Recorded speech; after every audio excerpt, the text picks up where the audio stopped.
Hello everyone, कैसे हैं आप सभी। उम्मीद करता हूं सभी स्वस्थ होंगे, ठीक होंगे, आपकी पढ़ाई भी सुचारू रूप से चल रही होगी। प्यारे बच्चों, आज हम इस सेशन में आरो भाग 2 पुस्तक के चैप्टर नंबर 1, जिसके लेखक हैं हरिवंश राय बच्चन जी, इनके द्वारा रचित हमारी पाठ्य पुस्तक के चैप्टर 1 में एक कविता है जिसका नाम है आत्म परिचय, और एक गीत है प्यारे बच्चों जिसका नाम है दिन जल्दी जल्दी ढलता है।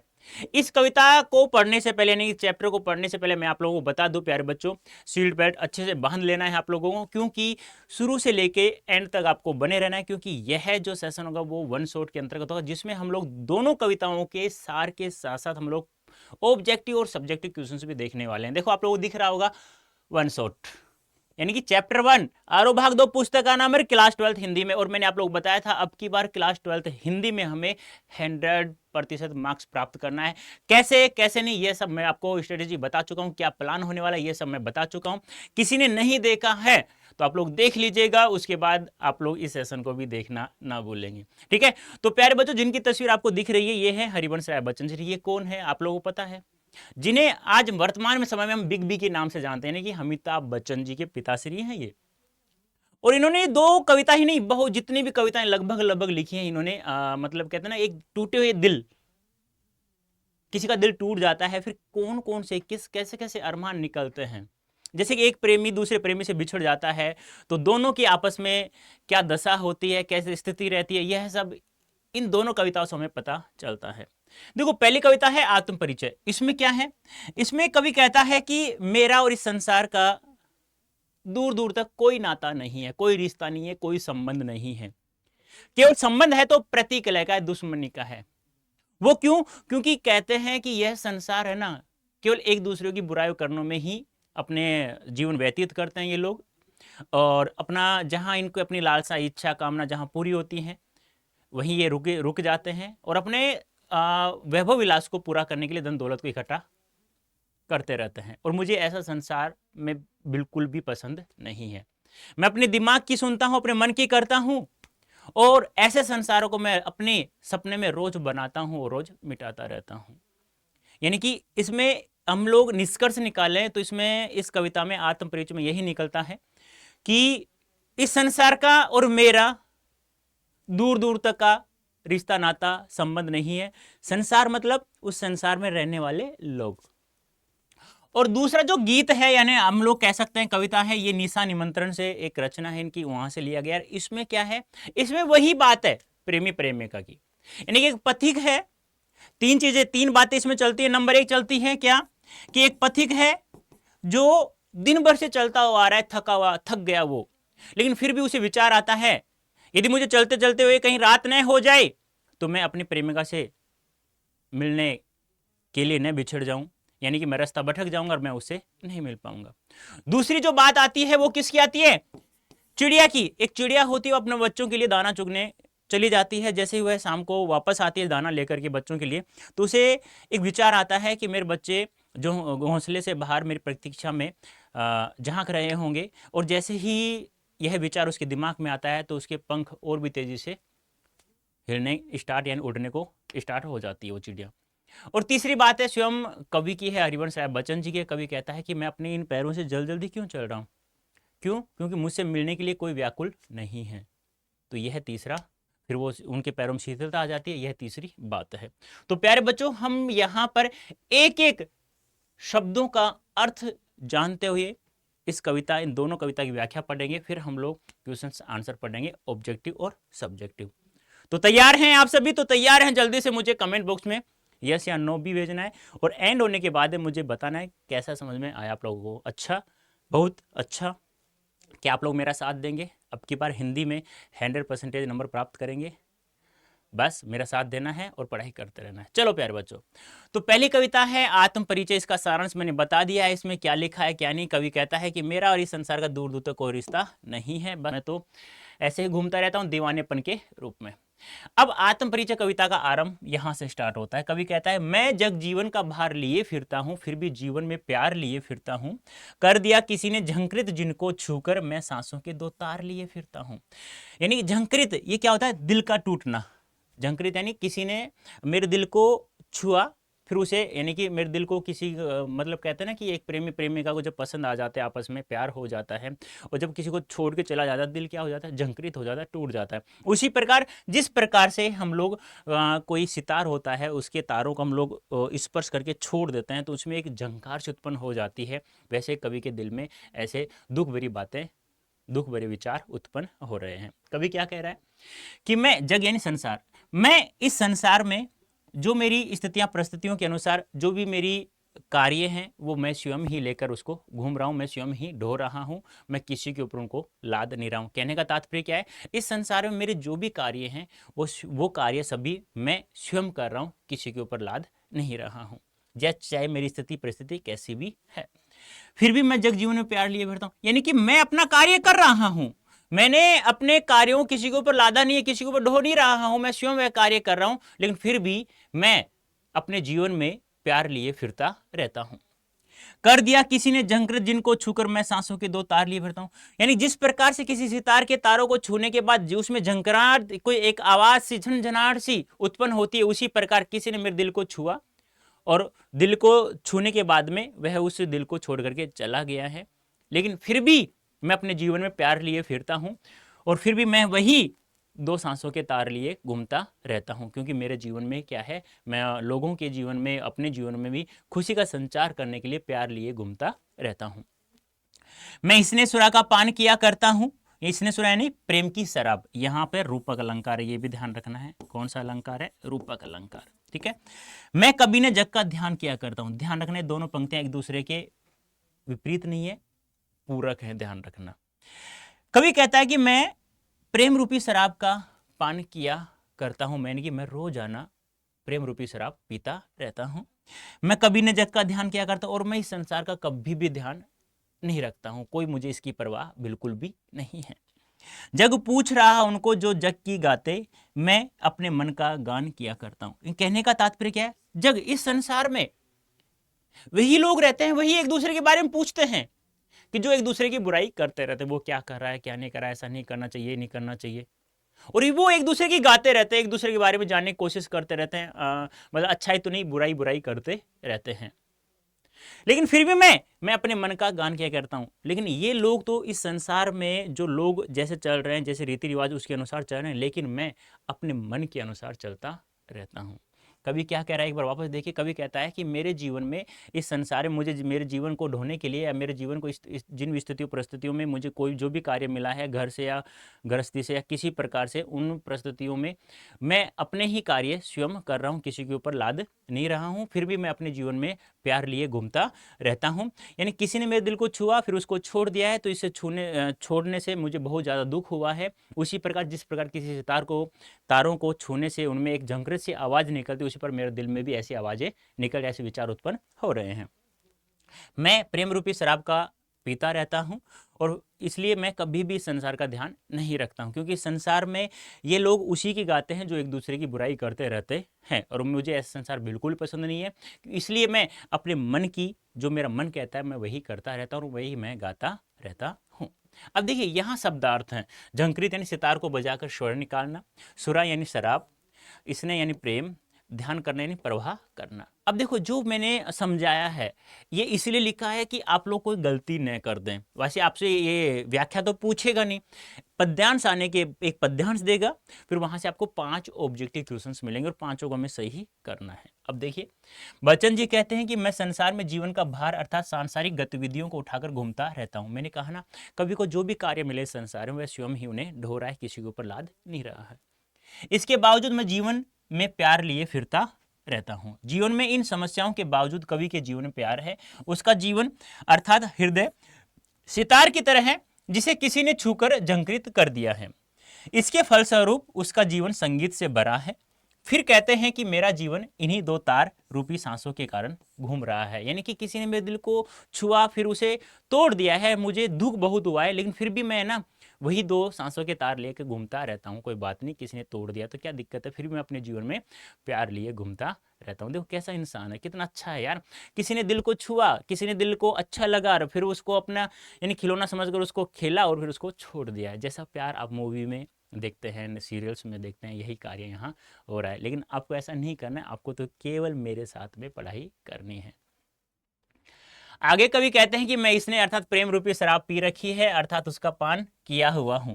मैंने कभी संसार की परवाह नहीं की है। संसार के लोगों की प्रवृत्ति है कि वे उनको पूछते हैं जो संसार के अनुसार चलते हैं, अर्थात उनका गुणगान करते हैं। मैं अपने मन की इच्छा अनुसार चलता हूं, अर्थात मैं वही करता हूं जो मेरा मन कहता है। कहने का तात्पर्य क्या है? कवि कहता है संसार में लोग एक दूसरे के बारे में पूछते रहते हैं, लेकिन कैसे? वो उसी के अनुसार चलते हैं जैसे संसार ने नियम बना रखा है, एक दूसरे की बुराई करना, उसके बारे में कुछ भी कहना, आलोचना ही करना। लेकिन मुझे ऐसा संसार बिल्कुल भी पसंद नहीं है। ऐसे संसार को मैं रोज बनाता हूं अपने सपने में, रोज मिटाता रहता हूं, और मैं अपने मन के अनुसार चलता रहता हूं। चलो, मैं निज उर के उद्गार लिए फिरता हूं, मैं निज उर के उपहार लिए फिरता हूं। उपहार यानी कि किसी ने उपहार यानी भेंट करना, यानी कोई जैसे कि मान लो शिक्षक दिवस पे आप हमें पेन भेंट करते हो तो उपहार वह होता है, यानी कि आपके जन्मदिन पर मैं आपको गिफ्ट दूं तो वो उपहार होता है। उद्गार, उद्गार क्या होता है? देखो, उद्गार क्या होता है? हृदय यानी दिल के भाव। कहने का तात्पर्य क्या है? कवि कह रहा है कि मैं अपने हृदय में दिल के भाव लिए घूमता रहता हूं, यानी मेरे हृदय में जो भाव हैं उनको मैं अपने हृदय में रख करके घूमता रहता हूं। मैं अपने हृदय में उपहार लिए फिरता हूं, जिन लोगों ने मुझे कुछ उपहार स्वरूप कुछ भेंट किया है उसको भी मैं साथ लेकर घूमता रहता हूं। कवि कहता है कि मैं अपने हृदय में दिल के भाव लेकर घूमता रहता हूं, और जिन्होंने मुझे भेंट स्वरूप कुछ दिया है उनको भी लेकर मैं घूमता रहता हूं। मैं है यह अपूर्ण संसार ने मुझको भाता, यानी भाता यानी अच्छा नहीं लगता, अपूर्ण यानी पूरा, यानी यह संसार पूरा नहीं है, इसलिए मुझे यह अच्छा बिल्कुल भी नहीं लगता है। मैं सपनों का संसार लिए फिरता हूं, इसलिए मैं ऐसे संसारों को रोजाना अपने सपने में मिटाता हूं और बनाता रहता हूं। और मुझे एक ऐसा संसार पसंद है जिसमें प्रेम हो, प्यार हो, ऐसा संसार मुझे पसंद है। मैं जला हृदय में अग्निदाह करता हूं, यानी कि मेरे हृदय में एक अग्नि जल रही है और उसी में मैं जल रहा हूं, जला करता हूं। यह मेरे हृदय में एक अग्नि चल रही है। क्यों? क्योंकि किसी ने दिल को छुआ और उसे तोड़ दिया, और तोड़ दिया कर छोड़ करके चला गया। अब दिल में दुख तो होगा, उस दुख को क्या कहा गया है? अग्नि का नाम दिया गया है, और उसी में मैं क्या कर रहा हूं? जल रहा हूं। सुख दुख दोनों में मग्न रहा करता हूं, चाहे सुख हो चाहे दुख हो मेरे जीवन में, लेकिन फिर भी मैं मस्ती से घूमता रहता हूं। जग बहु सागर तरने को नाव बनाए, मैं बहु मौजों पर मस्त बहा करता हूं। कवि क्या कहता है कि संसार के लोग अपने इस जीवन को पार करने के लिए कर्म रूपी नाव का निर्माण करते हैं, लेकिन फिर मैं क्या करता हूं? यानी लोग तो इस सागर को पार करने के लिए, जीवन रूपी सागर को पार करने के लिए कर्म रूपी नाव बनाते हैं और उसको उसमें बैठ कर फिर पार करते हैं। लेकिन मैं इस सागर की लहरों पर बैठकर मैं उसे पार कर जाता हूं। देखो एक बार वापस, कवि कहता है कि मैं अपने हृदय में दिल के भाव लेकर घूमता रहता हूं, और अपने हृदय में जो भी कभी लोगों ने मुझे कुछ उपहार स्वरूप कुछ भेंट किया है उसको लेकर घूमता रहता हूं। मैं किसी को वह सौंप कर नहीं आया हूं, किसी के ऊपर मैं लाद कर नहीं आया हूं। यह संसार मुझे बिल्कुल भी पसंद नहीं है, क्योंकि मैं अपने सपने में संसार को लेकर, मैं अपने सपने में जो संसार बनाता हूँ प्रेम रूपी संसार, उसको लेकर घूमता रहता हूँ, क्योंकि मुझे ऐसा संसार बिल्कुल भी पसंद नहीं है जो एक दूसरे की बुराई करे। मेरे हृदय में एक अग्नि जली हुई है, उसी में मैं जला करता हूँ। चाहे सुख हो चाहे दुख हो, उसमें ही मैं मस्त रहा करता हूँ। ऐसा संसार, ये संसार के लोग हैं जो इस संसार के नीचे, इस आसमान के नीचे रह रहे हैं। ये लोग इस संसार रूपी सागर को पार करने के लिए एक कर्म रूपी नाव बना रहे हैं, लेकिन मैं इस सागर की लहरों पर बैठ कर के मैं इसे पार कर रहा हूं। फिर भी मैं प्रेम लेकर घूमता रहता हूं, प्रेम के भाव लेकर घूमता रहता हूं।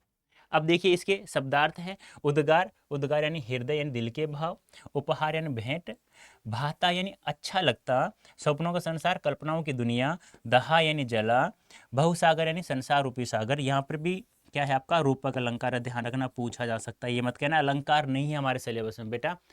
पद्यांश देने के बाद में वो 5-7 आपको 5 क्वेश्चन देगा, ऑब्जेक्टिव ध्यान रखना।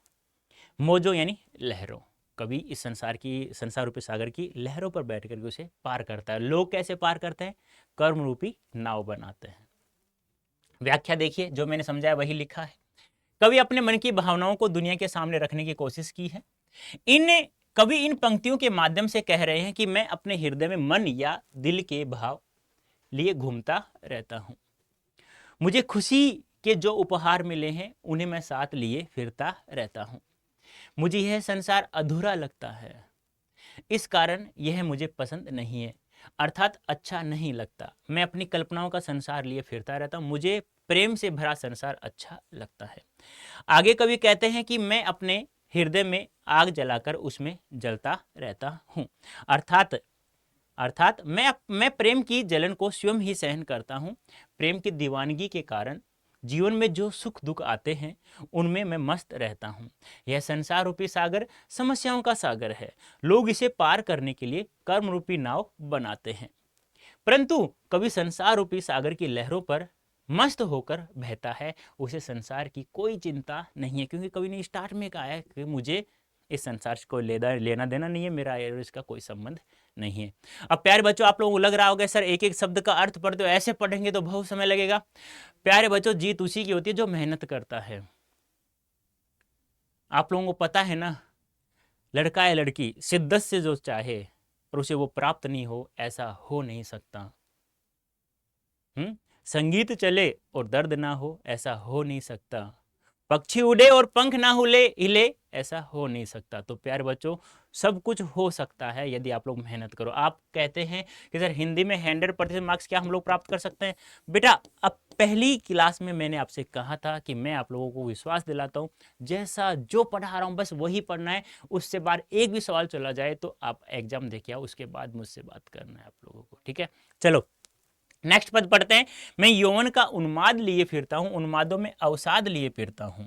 कवि कहता है कि यौवन यानी जवानीपन, युवावस्था, उन्माद यानी पागलपन, दीवानापन, यानी कहता है मैं अपनी यौवन अवस्था में, जवानी में दीवानेपन को यानी पागलपन को लिए घूमता रहता हूं। जब एक इंसान किसी से प्यार करता है ना तो पागलपन ही होता है। मुझे नहीं पता, लेकिन मैंने ऐसा फिल्मों में देखा भी है, सुना। अरे लैला मजनू, बहु हीर रांझा बहुत है यार, आपने भी देखा होगा। तो कवि कहता है कि मैं अपने जवानीपन में, युवावस्था में पागलपन लिए हुए घूम रहा हूं, दीवानापन लेकर घूम रहा हूं, उन्मादों में अवसाद लिए फिरता हूं। यानी कहने का तात्पर्य क्या है, जो भी मुझे दुख प्राप्त होते हैं उनको मैं अपने साथ लेकर के घूमता रहता हूं, मैं किसी के ऊपर उन्हें लाद नहीं रहा हूं। जो मुझको बाहर आशा रुलाती भीतर, यानी कि जो मुझे अंदर से तो बहुत ज्यादा रुलाती है, लेकिन बाहर से मैं हंसता रहता हूं, लोगों को लगे कि मैं दुखी नहीं हूं, मैं क्या हूं, सुखी हूं। मैं हाय किसी की याद लिए फिरता हूं। अब कभी कहता है हाय मैं किसी की याद को लेकर घूमता रहता हूं, वो याद ही है मेरे जीवन का सहारा, इसलिए मैं जी रहा हूं। यानी कभी क्या कहता है कि कुछ है ऐसा जो मुझे बाहर से तो हंसाती है, अंदर बहुत ज्यादा दुख देती है यार, बहुत ज्यादा मुझे रुलाती है। हाय मैं किसी की याद लिए घूमता रहता हूं। कर यतन मिटे सब, सत्य किसी ने जाना। यानी कि इस संसार के लोगों ने बहुत सारे प्रयत्न किए, प्रयत्न किए, लेकिन वो सब मिट गए, क्योंकि किसी ने भी इस जीवन के सत्य को नहीं जाना है। यानी कि इस जीवन के सत्य को जानने के लिए बहुत सारे लोगों ने बहुत सारे प्रयत्न किए हैं, लेकिन प्रयत्न सब खराब हो गए, सब समाप्त हो गए, लेकिन फिर भी किसी ने भी जीवन के सत्य को नहीं जाना है कि जीवन में केवल प्रेम के अलावा कुछ भी सही नहीं है। नादान वही है हाय जहां पर है दाना। यानी कि जो अपने आप को मूर्ख समझदार समझते हैं, जो अपने आप को ज्ञानी व समझदार समझते हैं, वही क्या है, मूर्ख है। यानी जिनको जहां दाना प्राप्त हो जाता है, जहां जिनको कुछ भोग विलास पूरा करने के लिए, अपने वैभव धन दौलत जोड़ने के लिए जहां कुछ प्राप्त हो जाता है, वो वहीं की वहीं रुक जाता है। तो वो मूर्ख नहीं तो और क्या है। फिर मूड ने तो क्या जग इसको पर भी सीखे, यानी कि फिर मूड ने क्या जग, यानी यह संसार मूर्ख नहीं तो और क्या है, जो इस पर भी सीखे। यानी कि यह संसार मूर्ख है, फिर इससे क्या सीखा जाए, इस संसार से कुछ भी सीखने को नहीं है। मैं सीख रहा हूं सीखा हुआ ज्ञान बुलाना। अब ऐसे संसार को देखकर इस संसार से मैंने जो भी सीखा है उस सीखे हुए ज्ञान को मैं बुलाना चाह रहा हूं, क्योंकि मुझे यह संसार बिल्कुल भी पसंद नहीं है। एक बार वापस देखना, कवि कहता है कि सत्य को जानने के लिए बहुत सारे लोगों ने प्रयत्न किए, वो सब क्या हो गए, व्यर्थ हो गए हैं। और नादान वही है, यानी मूर्ख वही है जो अपने आप को ज्ञानी व समझदार समझते हैं, क्योंकि जहां जिनको दाना पानी खाने को मिल जाता है वो वहीं की वहीं रुक जाता है। यह संसार मूर्ख नहीं तो और क्या है, मूड यानी मूर्ख, जो इस पर भी सीखे। यानी यह संसार मूर्ख है, लेकिन फिर भी इससे क्या सीखा जाए, लेकिन फिर भी लोग एक दूसरे की बुराई करने में उनसे कुछ सीख रहे हैं। और मैं इस संसार से जो भी सीखा हूं मैं उसको भुलाना चाहता हूं। क्या आप भी ऐसा चाहते हैं? नहीं, हमें अपनी इस संस्कृति के अनुसार हमें दौड़ना है। माता पिता जैसा कहते हैं, गुरुजन कैसा कहते हैं, जैसा कहते हैं वैसे हमें करना है। फिर देखो आप बुलंदियों को छूते ही चले जाओगे। यौवन यानी जवानीपन यानी युवावस्था, उन्माद यानी पागलपन, अवसाद यानी दुख, यतन यानी प्रयत्न, नादान यानी मूर्ख, नासमझ अनाड़ी, दाना यानी ज्ञानी और चतुर, और मूड यानी मूर्ख। व्याख्या देख लीजिएगा। कवि कहते हैं कि मैं जवानी अर्थात युवावस्था का पागलपन लिए घूमता रहता हूं, क्योंकि मेरे मन में मस्ती छाई हुई है। इस पागलपन के कारण मुझे अनेक दुख भी मिले हैं। मैं इन दुखों को लिए घूमता रहता हूं। आगे कवि कहते हैं कि जब मुझे किसी प्रिय की याद आ जाती है तो उसी की याद के सारे घूमता रहता हूं, और वह याद मुझे बाहर से हंसा देती है, अर्थात मैं बाहर से हंसता रहता हूं लेकिन मैं अंदर से रोता रहता हूं, अर्थात मेरा मन अंदर से व्याकुल हो जाता है। आगे कवि कहते हैं कि इस संसार में लोगों ने सत्य को जानने के लिए बहुत प्रयत्न अर्थात यत्न किए हैं, लेकिन कोई भी सत्य को नहीं जान पाया है। इस कारण हर व्यक्ति नादानी करता दिखाई देता है, और नादान भी वही होते हैं जो स्वयं को समझदार अर्थात चतुर समझते हैं। जो अपने आप को ज्ञानी समझते हैं ना, वही क्या होते हैं? मूर्ख होते हैं। तो हमें घमंड नहीं करना है, क्योंकि जो इंसान कभी भी घमंड करे कि मैं होशियार हूं, मेरी परसेंटेज इतनी बनी 10th में, अब की बार मैं इतनी बनाऊंगा, तो ध्यान रखना, जो भी इंसान घमंड करे ना, तो मिट्टी से पूछना कि सिकंदर कहाँ है, वो कभी भी घमंड नहीं करेगा। आई बात समझ में? क्या कहा? किसी को भी घमंड करते हुए देख लो तो उससे मिट्टी से पूछना कि सिकंदर कहाँ है, वो घमंड करना भूल जाएगा। फिर कवि कहते हैं कि यह संसार मूर्ख नहीं तो और क्या है, जो इन सब को सीखने के लिए दौड़ता रहता है। अर्थात हर व्यक्ति धन दौलत भोग विलास की तरफ भाग रहा है। प्रत्येक व्यक्ति अपने स्वार्थ को पूरा करने के लिए इधर उधर भागता रहता है। वे सब इतने से सत्य को भी नहीं जान पाए, अर्थात नहीं सीख सके। आगे कवि कहते हैं कि मैंने इस संसार से जो भी ज्ञान सीखा है उसे भुलाकर नई बातें सीख रहा हूं, अर्थात सांसारिक ज्ञान की बातों को भूलकर मैं अपने मन के अनुसार चलना सीख रहा हूं। क्योंकि कवि ने पहले ही कहा है कि मेरा मन जो कहता है वही मैं करता हूं, और आपको हमेशा वही करना है, किसी के अनुसार चलना नहीं है। अपने मन जो स्वयं का मन जो कहे वही करो, आप सफलता की सीढ़ियां चढ़ते हुए चले जाओगे। किसी की मानना नहीं। हाँ सही हो तो फिर मान भी लेना। नेक्स्ट है मैं और जग और कहां का नाता। देखो ये देखो और यहां यमक अलंकार है, ये भी ध्यान रखना है। ये कवि स्वयं के लिए प्रयुक्त हुआ है, ये और जग संसार के लिए, और ये और दोनों में अंतर के लिए प्रकट कर, दोनों को अलग अलग करने के लिए प्रकट किया। कवि कहता है मेरे और इस संसार के मध्य दूर दूर तक कोई रिश्ता नहीं है, यानी मेरे और इस संसार के बीच में दूर दूर तक का कोई नाता रिश्ता संबंध नहीं है। मैं बना बना कितने जग रोज में रहता, यानी ऐसे संसारों को मैं पता नहीं सपने में कितने बनाता हूं और कितने मिटाता हूं रोजाना। जग जिस पृथ्वी पर जोड़ा करता वैभव, यानी इस संसार में रह रहे लोग हैं जो अपनी भोग विलास लालसाओं इच्छाओं कामनाओं को पूरा करने के लिए ये लोग धन दौलत इकट्ठा कर रहे हैं। मैं प्रति पग से उस पृथ्वी को ठुकराता रहूं। जिस पृथ्वी पर ये लोग अपने धन दौलत इकट्ठा कर रहे हैं अपनी लालसाओं इच्छाओं को पूरा करने के लिए, ऐसी पृथ्वी को मैं प्रत्येक पैर से ठुकरा रहा हूं। क्या कहा कवि ने? कवि कहता है मेरा और इस संसार का दूर दूर तक का कोई रिश्ता नहीं है। ऐसे संसार में रोजाना बनाता रहता हूं, मिटाता रहता हूं, और इस संसार में इस पृथ्वी पर रह रहे लोग जो अपनी इच्छाओं को पूरा करने के लिए धन दौलत वैभव भोग विलास को पूरा करने के लिए धन दौलत इकट्ठा कर रहे हैं, ऐसी पृथ्वी को मैं प्रत्येक पैर से ठुकराता रहता हूं। मुझे धन दौलत नहीं, मुझे प्यार चाहिए। मैं निज रोदन में राग लिए फिरता हूं, फिर भी मैं इस रोने में प्रेम लिए फिरता रहता हूं। रोदन यानी रोना, राग यानी प्रेम, लेकिन फिर भी मैं इस रोने में ना प्रेम लिए फिरता रहता हूं। इस संसार में संसार रोता रहता है, लेकिन फिर भी मैं इस रोने में भी प्रेम लिए फिरता रहता हूं। शीतल वाणी में आग लिए फिरता हूं, यानी कि जो मैं अपनी कोमल वाणी से जब मैं कुछ प्रेम के बोल बोलता हूं, किसी को समझाता रहता हूं, तो लोग कहते हैं देखो कवि की वाणी में क्या है, आग निकल रही है। हो जिस पर भूपों के प्रसाद निछावर मैं खंडर का वह भाग लिए फिरता हूं। कवि कहता है कि मैं वह एक ऐसा खंडर लेकर घूमता रहता हूं जिस पर राजाओं के हजारों महल नौछावर रहते हैं, ऐसा एक खंडर का भाग लिए मैं फिरता रहता हूँ, घूमता रहता हूँ। देखा क्या कहा कवि ने, देखो मैं स्वयं अपने इस रोने में भी प्रेम लिए फिरता रहता हूँ और शीतल वाणी में आग लिए फिरता रहता हूँ। यहाँ विरोधाभास अलंकार है, ध्यान रखना, यानी कोमल वाणी में कभी भी आग नहीं होती है, ये ध्यान रखना है। अलंकारों के बारे में जो बता रहा हूँ कि पूछा जा सकता है, विरोधाभास अलंकार। कवि कहता है कि जिस पर राजाओं के हजारों महल नौछावर होते हैं, ऐसी पृथ्वी का एक खंडहर का भाग मैं अपने साथ लेकर घूमता रहता हूं। यानी कि हजारों राजाओं के महल नीचे पर नौछावर होते हैं ना, ऐसा पृथ्वी का एक खंडहर, एक भाग लेकर मैं घूमता रहता हूं। आया समझ में? Very good.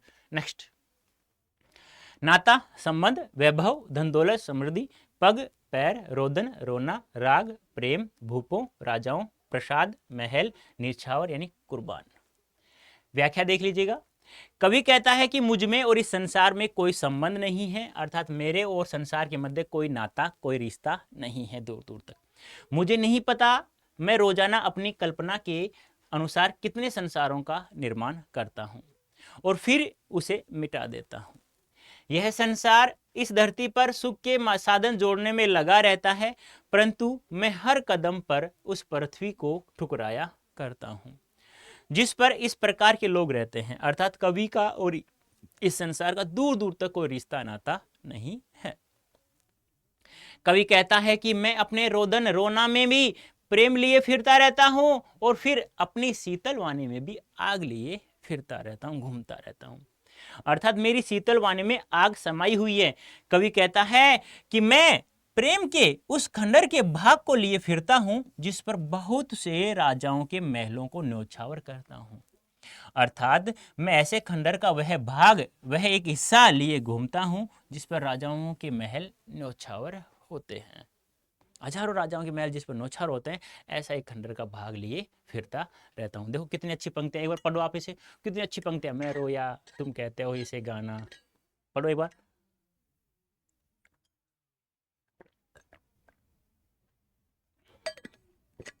देखो बहुत अच्छी पंक्ति है। क्या कह रहा है कवि? मैं रोया तुम इसको तुम कहते हो गाना। कवि कहता है कि जब मैं रोया तो तुम कहते हो कि देखो कवि ने गाना गाया है। यह संसार देखो कितना मूर्ख है कि जब मैं रो रहा हूं तो यह संसार कहता है देखो कवि गाना गा रहा है। मैं फूट पड़ा तुम कहते हो छंद बनाना। यानी कि मैं अपने पीड़ा को शब्दों के माध्यम से जब प्रकट कर रहा हूं आपके सामने, तो आप कहते हो कि देखो कवि ने छंद बना दिया। ये कहाँ का क्या है भैया? मैं रोया तुम कहते हो कि कवि ने गाना बना दिया। मैं अपनी पीड़ा को, व्यथा को शब्दों के रूप से प्रकट किया तो तुम कहते हो देखो कवि ने छंद बना दिया। क्यों कवि कहकर संसार मुझे अपनाए, मैं दुनिया का हूं एक नया दीवाना। कवि क्या कहता है? कवि कहता है कि यह संसार मुझे जो मान सम्मान दे रहा है वो कवि के रूप में दे रहा है, लेकिन मुझे कवि के रूप में मान सम्मान नहीं चाहिए। मैं इस संसार का एक नया दीवानापन हूं, दीवाना लिए हुए, पागलपन लिए हुए घूमता रहता हूं। मुझे कवि के रूप में सम्मान नहीं चाहिए। यदि मुझे आप सम्मान देना चाहते हो तो एक दीवानेपन के रूप में दो। कवि कहता है कि मैं रोया तो तुम कहते हो कि मैंने गाना बना दिया। जब मैं अपने व्यथा पीड़ा को शब्दों के रूप में प्रकट किया तुम कहते हो कि मैंने छंद बना दिया। अब कवि कहते हैं कि हरिवंश राय बच्चन जी कहते हैं कि यह संसार मुझे कवि के रूप में अपना रहा है, कवि के रूप में वो सम्मान दे रहा है, लेकिन मैं तो इस दुनिया का एक नया दीवाना हूं। मैं दीवानों का सा वेश लिए फिरता हूं, मैं मादकता निशेष लिए फिरता हूं। यानी कि दीवानापन है वह मेरी वेशभूषा में नहीं, मेरे मन में, मस्तिष्क में, सब में एक दीवानापन का भाव है। आप देखो तो सही, इसमें और भी कोई कुछ भी शेष नहीं बचा है। मेरी वेशभूषा, मेरे हाव भाव, मेरे बोल, मेरा मन, मस्तिष्क सब दीवानेपन में है। यानी कि दीवानापन मेरे अंदर झलक रहा है, आपको दिखना चाहिए। जिसको सुनकर जग झूमे, झुके लहराए, मैं मस्ती का संदेश लिया। यानी फिर भी ये लोग मुझे कवि के रूप में सम्मान दे रहे हैं, मुझे वो सम्मान नहीं चाहिए, मुझे दीवानेपन के रूप में चाहिए। लेकिन फिर भी मैं दीवानों का वेश ही नहीं, मन मस्तिष्क में दीवानापन लेकर घूमता रहता हूं। उसमें कोई भी मादकता बिल्कुल भी कोई शेष नहीं रहती है, लेकिन फिर भी मैं मादकता निशेष लिए फिरता हूं। फिर भी मैं इस लोगों को, यानी कि इन लोगों का दिल बहलाने के लिए मैं ऐसा कुछ गाऊं, ऐसा संदेश लेकर घूमता रहता हूं जिससे यह संसार झूमे, लहराए, गाए मेरे साथ साथ, लेकिन फिर भी मैं मादकता निशेष लिए फिरता रहता हूं। जिसमें मस्ती भरी हुई हो ऐसा बोल मैं, ऐसा गान, ऐसी कविताएं मैं लिखता रहता हूं जिससे यह संसार है ना स्वार्थी तो है, लेकिन फिर भी मेरी बातों को सुनकर, मेरी इन कविताओं को सुनकर, मेरे इन गीतों को सुनकर केवल मस्ती से घूमता रहे, लहराता रहे, झुकता रहे, यानी कि डांस करता रहे। व्याख्या, कवि कहता है कि मैं रोया, मैंने अपने मन की पीड़ा व्यक्त की और तुमने उसे गीत समझा। तुमने समझा कि कवि गा रहा है। मैंने हृदय की वेदना जब गीत बनकर फूट पड़ी तो तुमने अर्थात इस संसार ने कहा वाह क्या छंद रचा है, अर्थात हृदय की व्यथा शब्द रूप में प्रकट हुई। तो संसार इस प्रक्रिया को छंद बनाना कहती है। कवि प्रश्न करता है कि यह संसार मुझे कवि मानकर मेरा सम्मान करना चाहता है, अर्थात यह संसार मुझे कवि के रूप में अपनाने के लिए तैयार क्यों है। मैं चाहता हूं कि मुझे यह संसार कवि के रूप में नहीं, मुझे प्रेम दीवाने के रूप में देखे, क्योंकि मैं स्वयं को नया दीवाना कहता हूं और मैं हर स्थिति परिस्थितियों में मस्त रहता हूं, मादकता निशेष लिए फिरता रहता हूं। कवि कहता है कि यह दीवानापन मेरे हृदय में ही नहीं, मेरे मन में, मेरी वेशभूषा में भी दीवानों जैसी है।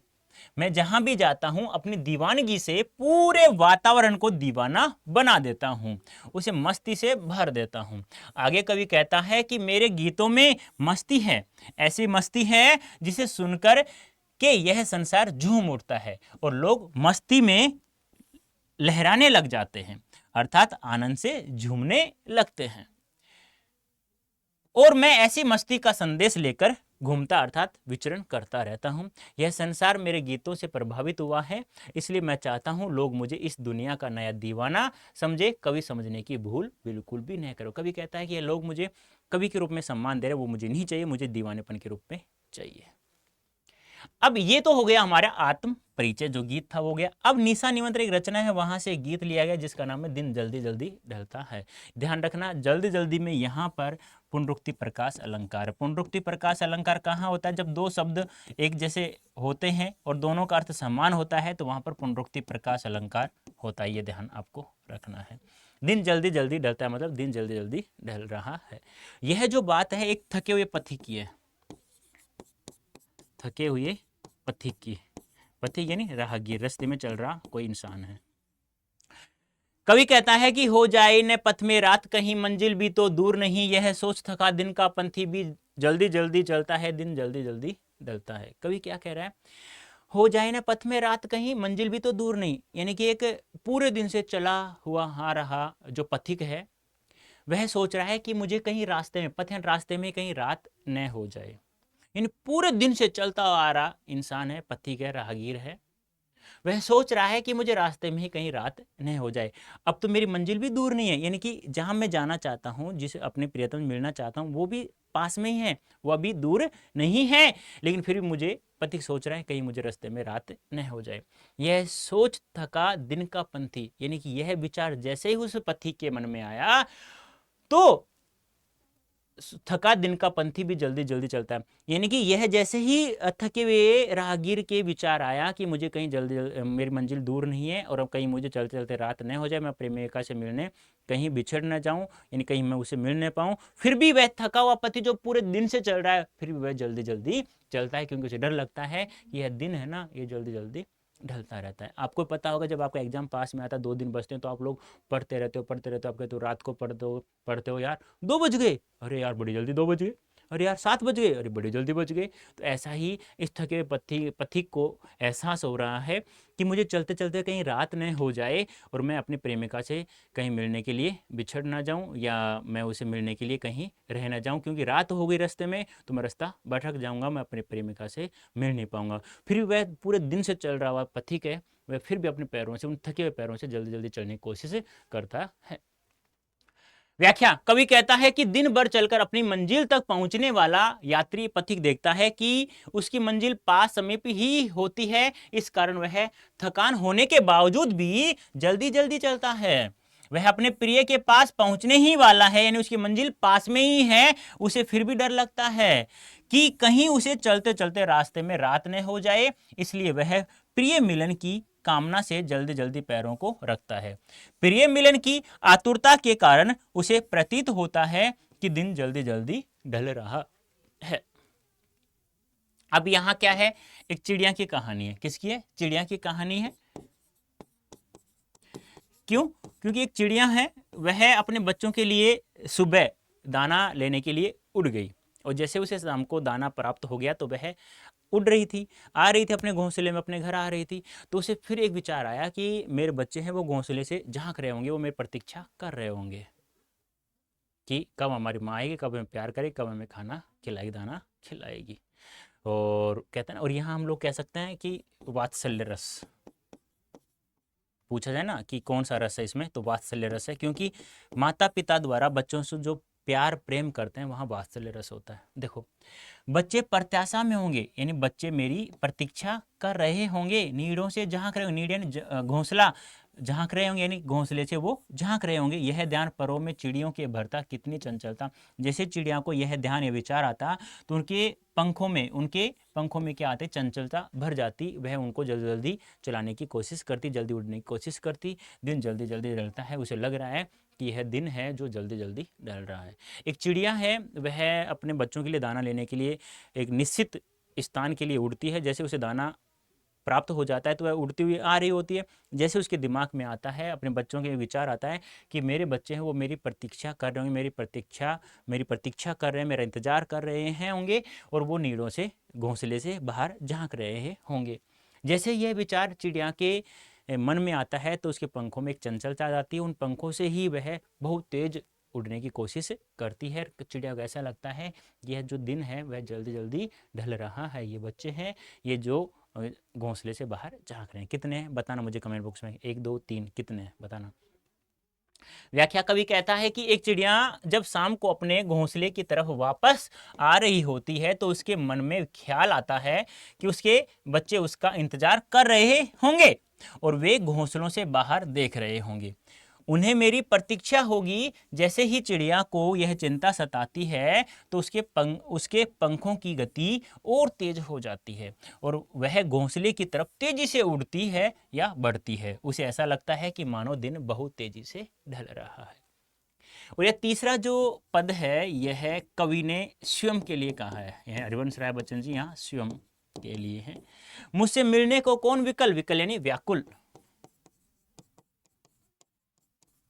मैं हूं किसके हित चंचल, यह प्रश्न शिथिल करता पद को, पद यानी पैर, भरता और में विहलता दिन जल्दी जल्दी ढलता है। कवि कहता है कि मैं इन अपने पैरों से जल्दी जल्दी क्यों चल रहा हूं, क्योंकि मुझे से मिलने के लिए कोई व्याकुल नहीं है घर पर, यानी घर पर मैं अपने पैरों से जल्दी जल्दी क्यों चल रहा हूं। जैसे ही कवि के मन में दिमाग में आता है तो उनके पैरों में क्या आ जाती, शीतलता आ जाती है और उनके दिल को बहुत ज़्यादा दुख हो जाता है, उसका दिल टूट जाता है। यानी कवि कहता है कि मैं अपने पैरों से जल्दी जल्दी क्यों चल रहा हूं, क्योंकि मेरे से मिलने के लिए कोई घर पर व्याकुल नहीं है। मैं हूं किसके हित चंचल, मैं इतना जल्दी क्यों चल रहा हूं। जैसे ही कवि के मन में यह प्रश्न या विचार आता है तो उसके पैरों में शिथिलता आ जाती है। जिन पैरों से जल्दी चल रहा था, अब पैरों में जैसे शिथिलता आ गई तो वह धीरे धीरे चलने लग गया। जैसे यह विचार उसके दिमाग में आया, उसके हृदय क्या हो गया, विहल हो गया, उसका दिल टूट गया है। कि आप सोचो कोई इंसान है, पूरे दिन काम करता है, फिर वह जल्दी जल्दी घर पर चलता है, फिर उसकी विचार आता है मैं जल्दी जल्दी क्यों चल रहा हूँ, क्योंकि घर पर मुझे मिलने के लिए कोई व्याकुल ही नहीं है, तो मैं इतनी चंचलता क्यों भर रहा हूँ भाई। और जैसे ही उसके दिमाग में यह विचार आता है तो उसके पैरों में शिथिलता आ जाती है और उसका दिल बहुत ज़्यादा झकझोर यानी टूट जाता है। दिन जल्दी जल्दी ढलता है, कवि को ऐसा लगता है कि मानो यह दिन है जो जल्दी जल्दी ढल रहा है। कवि कहता है कि संसार में वह अकेला है, अर्थात इस दुनिया में मेरा अपना कोई नहीं है, इस कारण मुझसे मिलने के लिए कोई व्याकुल नहीं है। फिर मेरा मन क्यों व्याकुल हो, किसी के लिए क्यों चंचल हो, मेरे मन में किसी के प्रति क्यों प्रेम तरंग उठे, अर्थात मेरे मन में प्रेम तरंग जगने का कोई कारण नहीं है। कवि के मन में यह प्रश्न आने से उसके पैर शिथिल हो जाते हैं। प्रेम के अभाव की बात सोचकर कवि ढीला पड़ जाता है। मेरे मन में निराशा और उदासी की भावना उमड़ने लगती है। मेरे हृदय में यह व्याकुलता भर जाती है कि दिन ढलते ही रात हो जाएगी। यह प्रेम ही जिसकी तरंग में खोकर दिन जल्दी जल्दी ढलता है, इससे उसका हृदय पीड़ा से व्याकुल हो उठता है। तो प्यारे बच्चों, कविता और गीत दोनों हमारे कविता का सार समाप्त हो चुका है। अब आगे आएंगे क्या, हमारी क्वेश्चंस। ध्यान रखना ये शब्दार्थ हैं दोनों इस कविता के, इस गीत के, तो आप लोग देख लीजिएगा, ठीक है। अब आता है क्वेश्चन। मानता हूं ये जो सवाल है एग्जाम में आप अभी तक तो पूछा नहीं गया जीवन परिचय से, लेकिन फिर भी बाई चांस पूछ ले तो आप लोगों को ध्यान रखना है, क्योंकि मैंने कहा है मैं आप लोगों को हिंदी में अब की बार 100% मार्क्स दिलाऊंगा और मैं बताऊंगा, वो आपको पढ़ना होगा, तो साथ देना है और पढ़ते रहना है। क्या है क्वेश्चन? क्वेश्चन क्या है प्यारे बच्चों? क्वेश्चन है कि बच्चन ग्रंथावली कितने खंडों में प्रकाशित है? तो बताओ जल्दी से मुझे कमेंट करके, जल्दी जल्दी फटाफट बताना है, सभी क्वेश्चनों के आंसर बताने आप लोगों को। मैं आंसर बता दूं तो कितने खंडों में? 10 खंडों में प्रकाशित है। हरिवंश राय बच्चन जी का निधन कहाँ हुआ? निधन मैं बता देता हूँ, मुंबई में हुआ, लेकिन जन्म आपको बताने कहाँ हुआ है, बताना है मुझे कमेंट करके, लेकिन मैं नहीं मानूंगा कि आप लोग मेरा साथ दे रहे हैं या नहीं दे रहे। हरिवंश राय बच्चन द्वारा रचित निशा निमंत्रण नामक गीत में विशेषकर किसके हृदय की बात सुनने की कोशिश की गई है? तो यानी कि निशा निमंत्रण में गीत है ना, जो गीत कौन सा है, दिन जल्दी जल्दी डलता है, उसमें विशेषकर किसकी बात सुनने की कोशिश की गई है? ध्यान रखना, विशेषकर किसकी? बहुत अच्छा सवाल है, ध्यान रखना। नेक्स्ट, हलवा दर्शन के प्रवर्तक, ये ध्यान रखना, पूछा तो नहीं जाएगा, बता दे रहा हूं वैसे ही, क्योंकि जब पढ़ रहे हैं ना हरिवंश राय बच्चन जी, तो ये भी ध्यान रखना किसके प्रवर्तक हैं। प्रवर्तक यानी स्टार्ट करने वाले हलवाद को। हरिवंश राय बच्चन द्वारा रचित कविता का नाम क्या है? यानी कि यहाँ जो कविता दी है हमारे पाठ्य पुस्तक में, कौन सी कविता है? देखो लिखा हुआ है सीधा सीधा, कहाँ लिखा हुआ है देख लो, आत्म परिचय, ये रहा, ये तो जयशंकर प्रसाद की है। हरिवंश राय बच्चन द्वारा रचित मधुशाला काव्य संग्रह का प्रकाशन कब हुआ? अब ये मत कहना गद्यांश देखिए पूछ लेगा, पद्यांश देखिए पूछ लेगा, ध्यान रखना। तो कब हुआ? 1935 में। हरिवंश राय बच्चन द्वारा रचित कविता आत्म परिचय में स्वयं को किसकी तरह बताया है? छूने से कवि का हृदय झंकृत हो जाए। कवि ने किसकी तरह बताया स्वयं के हृदय को? तो किसकी तरह? सितार की तरह बताया। ध्यान रखना, फटाफट बता रहा हूं, ध्यान रखना। आत्म परिचय कविता के अनुसार कवि किसकी परवाह नहीं करता? तो किसकी परवाह नहीं करता? इस संसार की परवाह नहीं करता। आत्म परिचय कविता के अनुसार कवि ने कैसी शराब पी रखी है? भाई कैसी शराब पी राखी नहीं, पी रखी है, बताइए कैसी शराब पी रखी? अच्छा सवाल है, पूछा जा सकता है। जो अच्छा सवाल है, मोस्ट है, मैं इंपोर्टेंट लिख रहा हूं, ध्यान रखना है आप लोगों को, ठीक है। हाँ बताइए, तो इसने रूपी, ठीक है। इस कविता में कवि ने किस शैली का प्रयोग किया गया? गजब का सवाल, और बहुत सारे बच्चे गलत करेंगे इसका आंसर, ध्यान रखना। और किसका? छायावादी शैली का प्रयोग किया, बहुत सारे बच्चे गलत करेंगे, ध्यान रखना इस सवाल को। आत्म परिचय कविता में आए स्नेह सुरा और सांसों के तार में कौन सा अलंकार है? स्नेह रूपी शराब, सांस रूपी तार, तो ध्यान रखना रूपक अलंकार। सोचना मत ज्यादा, बता रहा हूं, याद रख लेना, रट लेना, बस 100% मार्क्स चाहिए आपकी बार मुझे। इस कविता में कवि ने संसार रूपी सागर को कैसा सागर बताया? इन संसार रूपी सागर को कैसा सागर बताया? समस्याओं का, प्रेम का, गलतियों का या गर्व का? तो संसार का सागर कैसा? समस्याओं का सागर है ये तो। दिन जल्दी जल्दी डलता है नामक गीत में किस काव्य संग्रह में संकलित है? किस काव्य संग्रह, किस रचना से लिया गया है ये गीत? तो अभी बताया गया था, निशा निमंत्रण से लिया गया है। सभी जैसे जैसे सवाल बनने चाहिए थे ना, वो सारे के सारे मैंने बनाया है, ध्यान रखना, इससे बाहर नहीं जाएगा। हरिवंश राय बच्चन की प्रारंभिक कविताओं में मध्ययुगीन के कवि उमर खयाम, ध्यान रखना, कि मस्तानापन का प्रभाव देखा गया। ये किस भाषा की कविता? यानी शुरू में इन्होंने जो भी रचनाएं लिखी उनमें उमर खयाम के मस्तानापन, दीवानापन के भाव झलकता है। लेकिन किस भाषा के कवि थे वो? किस भाषा के थे? फारसी भाषा के। हरिवंश राय बच्चन द्वारा रचित मधुशाला काव्य संग्रह पर किस कवि का मस्तानापन छाया हुआ है? देखो इसको मैंने बदल दिया है, किस कवि का? तो उमर खयाम, जो फारसी भाषा के कवि थे, ठीक है। इस कविता में कवि के अनुसार यह संसार रूपी सागर जो समस्याओं का सागर है, इसे लोग पार करने के लिए कर्म रूपी नाव बनाते हैं, लेकिन कवि इसे किस पर बैठकर पार करता है? लहरों पर बैठकर, बताया था, याद है आप लोगों को। इन लोग तो इस समस्याओं का रूपी सागर को पार करने के लिए कर्म रूपी नाव बनाते हैं, लेकिन मैं इस सागर की लहरों पर बैठ करके पार कर जाता हूं। आत्म परिचय कविता के कवि किस अवस्था में पागल हुए घूमता रहता है? किस अवस्था में? बाल्यावस्था, युवावस्था, वृद्धावस्था, किस में? तो जवानीपन में, युवावस्था में इसने रुपये शराब लेकर घूमता रहता है। इस कविता के अनुसार कवि किसके अनुसार अपना जीवन चलाता है? किसके अनुसार चलाता है? संसार के अनुसार, पत्नी के अनुसार, पिता के अनुसार, मन के अनुसार। कवि कहता है ना, मन जो कहता है मैं वही करता हूँ। और मैं भी आपको यही कहता हूँ, जो मन कहे ना बेटा वही करना है। आपको लगता है अच्छा पढ़ा रहा हूँ तो पढ़ना, वरना मत पढ़ना। सीधी सी बात। आपको लगता है कि 100% मार्क्स हम लोग प्राप्त कर सकते हैं राजेंद्र सर के साथ, तो मेरा साथ देना है आप लोगों को, ठीक है। आत्म परिचय कविता में कवि अपनी कल्पना के अनुसार किसे रोज बनाता और नष्ट करता है? किसे रोज बनाता और नष्ट करता है? घर, मन, प्रेम, संसार। तो संसार को रोज बनाता है और मिटाता है। आत्म परिचय कविता में कवि का किसके साथ दूर दूर तक का नाता है? रिश्ता नहीं। दूर दूर तक किसके साथ रिश्ता और नाता नहीं? मैं और जग का नाता। दूर दूर तक का कोई नाता नहीं है। जग यानी संसार। मैं और जग, और कहां का नाता? मैं अलंकार बताया था, यमक अलंकार, और यमक अलंकार।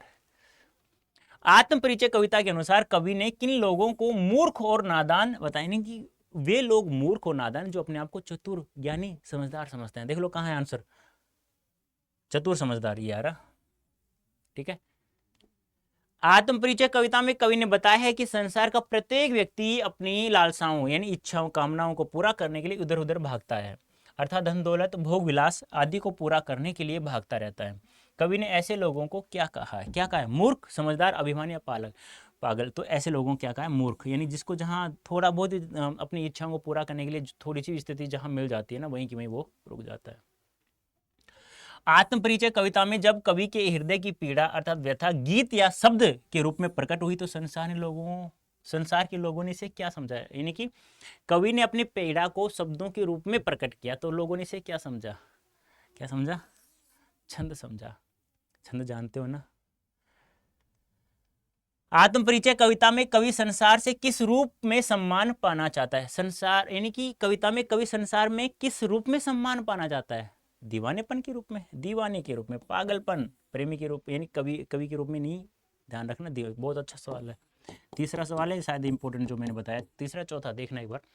आत्म परिचय कविता में कवि का दीवानापन किस किस में भरा है या दिखाई देता है? किस किस में उनका दीवानापन दिखाई देता है? वेशभूषा, मन, मस्तिष्क, किस में दिखाई देता है?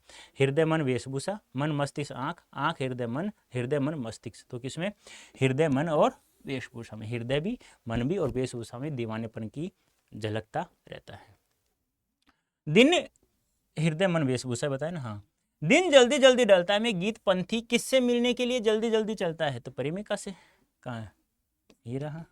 यहाँ आया नहीं है किस प्रेमिका, लेकिन प्रेमिका से, ये ध्यान रखना, पत्नी से नहीं। निशा निमंत्रण में संकलित दिन जल्दी जल्दी ढलता है में जल्दी जल्दी क्या ढलता है? जल्दी जल्दी क्या ढल रहा है? क्या ढल रहा है? दिन जल्दी जल्दी, है ना सवाल? अभी मत कहना सर। तो बेटा कैसा भी सवाल पूछा जाता है, एग्जामिनर क्या सोचकर क्वेश्चन बनाए किसी को कोई पता नहीं है, लेकिन मैं सभी तरह के प्रश्न आपके सामने उपलब्ध करवा रहा हूँ। बस आपको पढ़ना है, मेरा साथ देना है। दिन जल्दी जल्दी ढलता है में कवि या पंथी को किससे डर लगता है? किससे डर लगता है? रात, दिन, रात और दिन या दोपहर। तो किससे डर लगता है? कहीं मुझे रास्ते में रात न हो जाए, कहीं मैं प्रिय से मिलने के लिए न बिछड़ जाऊं।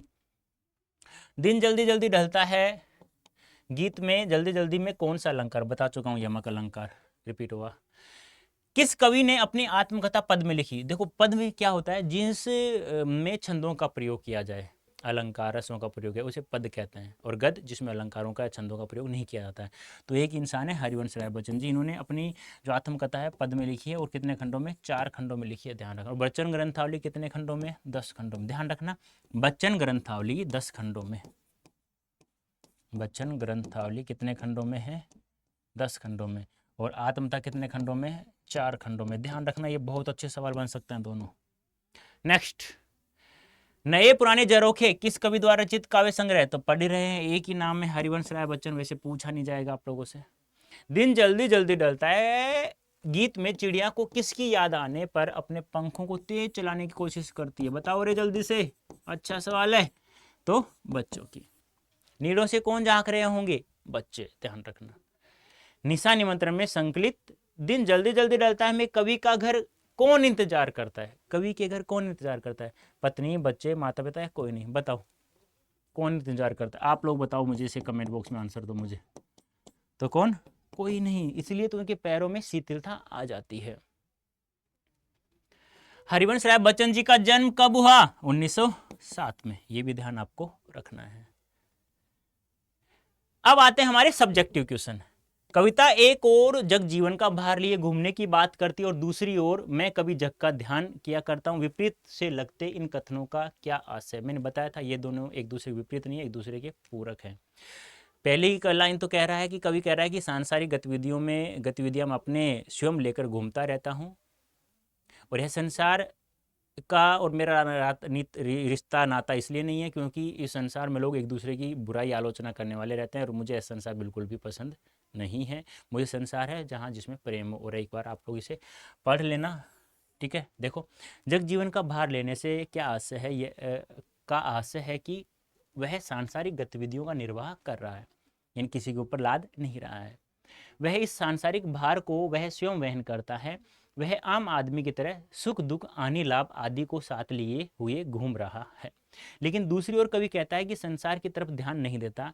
उसे इस बात से कोई मतलब नहीं है कि संसार के लोग क्या करते हैं। यहाँ कवि सांसारिक दायित्वों की अनदेखी की बात नहीं करता।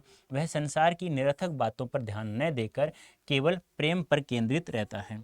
कवि यह भी कहता है कि वह सांसारिक बाधाओं की परवाह नहीं करता। अतः ये दोनों पंक्तियां एक दूसरे के विरोधी न होकर क्या है? पूरक है। ध्यान रखना।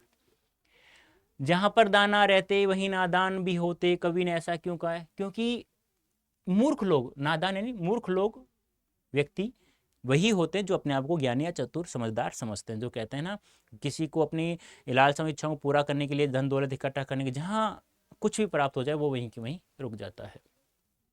यानी कि नादान अर्थात मूर्ख व्यक्ति सांसारिक मायाजाल में फंस जाता है।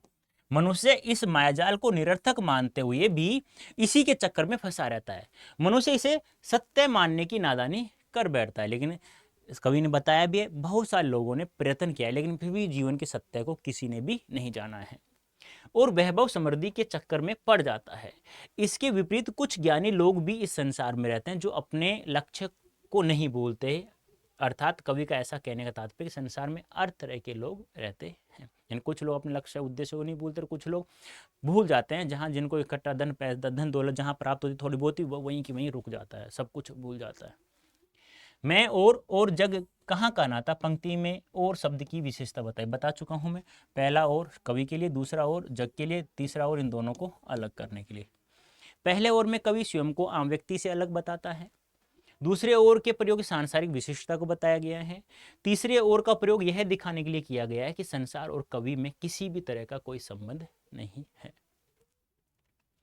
शीतलवाणी में आग के होने का क्या अभिप्राय है? शीतलवाणी में आग के होने का क्या अभिप्राय है, ये बताना है आप लोगों को। तो यहाँ विरोधाभास अलंकार बता चुका हूं मैं, ठीक है। इसका अभिप्राय यह है कि कवि अपनी शीतल और मधुर आवाज में जो साहस और आत्मविश्वास रखता है लेकिन उसके मन में विद्रोह, असंतोष का भाव प्रबल है।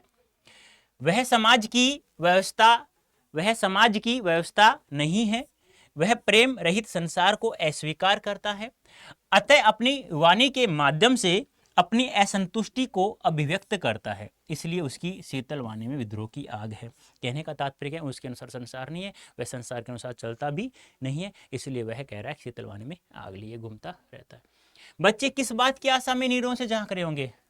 क्यों? क्योंकि माँ आएगी, कब उनसे प्यार करेगी, कब उन्हें दुलारेगी, कब, कहते हैं ना कि माँ की गोद में सर रख दो सभी समस्याएं दूर। सीधी सी बात है, रख के देखना, जब आपको समस्या आए आपको नींद आ जाएगी। ध्यान रखना, जब जैसे ही माँ सर में हाथ रखेगी ना तो नींद आ जाती है। ध्यान रखना, माँ का प्यार प्यार होता है। दिन जल्दी जल्दी जलता है कि आवर्ती से कविता की किस विशेषता का पता चलता है? किस विशेषता का पता चलता है अभी? कि समय आपके अनुसार नहीं चलता है, आपको समय के अनुसार समायोजित करना है। यही लिखा है, एक बार इसे पढ़ लीजिएगा, ठीक है। तो ये था प्यारे बच्चों क्या आत्म परिचय और दिन जल्दी जल्दी ढलता है। यदि आपको अच्छा लगे, पसंद आया, अच्छा लगा है तो प्यारे बच्चों सेशन को शेयर करना है, लाइक करना और कमेंट बॉक्स में अवश्य बताना है कि आपको कैसा लगा है सेशन। अब देखो ध्यान सुनना, अब आप लोग क्लास 12th में हो। किस में हो? क्लास 12th में हो और आपको सीयूटी का एग्जाम भी देना है। जिन जिनको सीयूटी का एग्जाम देना है तो मैं कुछ बातें बता रहा हूँ, ध्यान रखना है आप लोगों को कि कैसे साथ साथ में सीयूटी की तैयारी हमें करनी है। देखो प्यारे बच्चों ध्यान से सुनना। ध्यान से सुनना बेटा। देखो ऐसे हम लोग गूगल ओपन कर लेंगे हम लोग, ठीक है, गूगल ओपन कर लेंगे, यहाँ लिखेंगे हम लोग अड्डा 24/7। क्या लिखेंगे? अड्डा 24/7, अड्डा 24/7, ठीक है। ध्यान सुनना बेटा, बहुत अच्छी पहले साइड सेलेक्ट करेंगे हम लोग। ऑल कोर्सेज में जाना है, जब तक घूमता रहेगा तब तक नहीं जाएगा, ये घूम रहा है वो। ऑल कोर्सेज में जाना है, यहाँ जाना है अंडर ग्रेड इंट्रेंस एग्जाम में, यहाँ सेलेक्ट करना है आप लोगों को, फिर CUET में जाना है। अब यहाँ देखो, ध्यान सुनना, यदि आप लोग 12th क्लास के साथ साथ यदि CUET की आप लोग तैयारी करते हैं तो प्यारे बच्चों ध्यान रखना, आप लोग CUET में 100% लाओगे और आपकी मनपसंद कॉलेज आपको मिलेगी। आप कहोगे CUET क्या होता है, तो मैं प्यारे बच्चों में आप लोग बता दूँ, किसी भी गाँव का लड़का हो आज DU कॉलेज से भी वह BA BSc BCom कुछ भी कर सकता है, जो उसकी पसंद कॉलेज हो वहाँ से, क्योंकि जो CUET क्रैक करेगा, अच्छे मार्क्स लाएगा, अच्छे परसेंटाइल लाएगा, वही उसे वही कॉलेज प्राप्त होगी। तो मैं कहूँगा यहाँ आपको एक महापैक दिख रहा है, CUET महापैक, यहाँ वह ये वो महापैक है जो जब जब हम लोग जो नया नया कोर्स लॉन्च करेंगे CUET के लिए वो सब आपको फ्री मिलेगा, जो टेस्ट सीरीज हम लोग लॉन्च करेंगे वो सब आपको फ्री मिलेगा। अब आपको बस ज़्यादा कुछ नहीं करना, यहाँ आप लोगों को एक कहते हैं ना एक डोमेन सब्जेक्ट क्या है आपका, मैथ्स है, साइंस है, आर्ट्स है, क्या है, सेलेक्ट करना है आप लोगों को, ठीक है। ये इंग्लिश मीडियम वालों के, हिंदी मीडियम वालों के, जहाँ मैंने CUET महापैक लिया था ना, इसी के नीचे इंग्लिश मीडियम वालों, हिंदी मीडियम वालों के लिए भी है, वो भी देख लेना आप लोग। जैसे मान लो आपका ह्यूमैनिटीज आर्ट्स सब्जेक्ट है या साइंस, मान लो साइंस है, तो आपको क्या करना है, यहाँ सब पढ़ लेना है, क्या क्या क्या क्या मिलेगा, क्या क्या नहीं मिलेगा, आप लोगों को पढ़ लेना है। फिर यहाँ से आप लोगों को बाई नाउ करना है। बाई नाउ करोगे तो आप लोगों को 11,000 का जो कोर्स दिख रहा है, यदि आप लोग यहाँ एक कोड यूज करते हैं Y551, ध्यान रखना Y551 यूज करते हैं, जैसे अप्लाई करेंगे तो यह कोर्स मात्र आपको 10,000 रुपये का पड़ जाएगा। कितने का? 10,000 रुपये का पड़ेगा, मात्र 10,789 रुपये का, 10,789 रुपये पड़ेगा। लेकिन कब? जब आप लोग ये कोड यूज करते हैं Y551।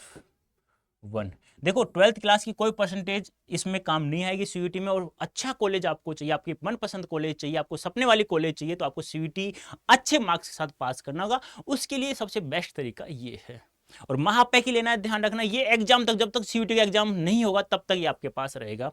जितने कोर्सेज लॉन्च करेंगे वो सब आपको फ्री मिलेंगे, जितनी टेस्ट सीरीज हम लोग ज्वाइन करेंगे वो सब आप लोगों को फ्री मिलेगी। Books, e books, physicals books, ये सब आपको प्राप्त होंगे। ये सब आप लोग पढ़ लीजिएगा, फिर परचेज करना। लेकिन कोड ये लगाना Y551, चाहे आपको कोई भी सब्जेक्ट हो, आर्ट्स हो, ह्यूमैनिटीज हो, कोई भी हो, कोड यही यूज करना है।